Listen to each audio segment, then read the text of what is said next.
আপনি কি ব্রণের সমস্যায় ভুগছেন? ব্রণের দাগ যাওয়া নিয়ে চিন্তিত আছেন? তাহলে এই ভিডিওটি আপনার জন্য। চলুন জেনে নেওয়া যাক। ব্রণ ও ব্রণের দাগ থেকে মুক্তি পেতে 7টি জাদুকরী টিপস।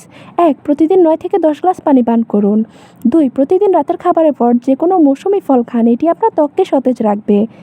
3. যতটা সম্ভব তেলযুক্ত বা ফাস্টফুড জাতীয় খাবার পরিহার করুন। 4. সবসময় বাইরে থেকে আসা মাত্র মুখ ফেস ওয়াশ দিয়ে ধুয়ে ফেলুন। 5. আমাদের মধ্যে অনেকেরই নখ দিয়ে ব্রণ খোঁটার বাজে অভ্যাস রয়েছে। আমাদের বুঝতে হবে এটা কোনো সমাধান না, উল্টো এতে ব্রণের অবস্থা আরও খারাপ হবে। তাই এটি থেকে আমাদের সম্পূর্ণ বিরত থাকতে হবে। 6. প্রতিদিন 6 থেকে 8 ঘন্টা নিয়ম করে ঘুমাতে যান। 7. বাড়ির বাইরে গেলে যখনই সুযোগ পাওয়া যাবে তখনই পানি দিয়ে ত্বকের উপরিভাগ ধুয়ে নিতে হবে। এতে ত্বক যেমন পরিষ্কার ও তরতাজা থাকবে, তেমনি কমবে জীবাণুর সংক্রমণ ও ব্রণ হওয়ার প্রবণতা। ভিডিওটি ভালো লাগলে অবশ্যই লাইক, কমেন্ট, শেয়ার করুন। ধন্যবাদ।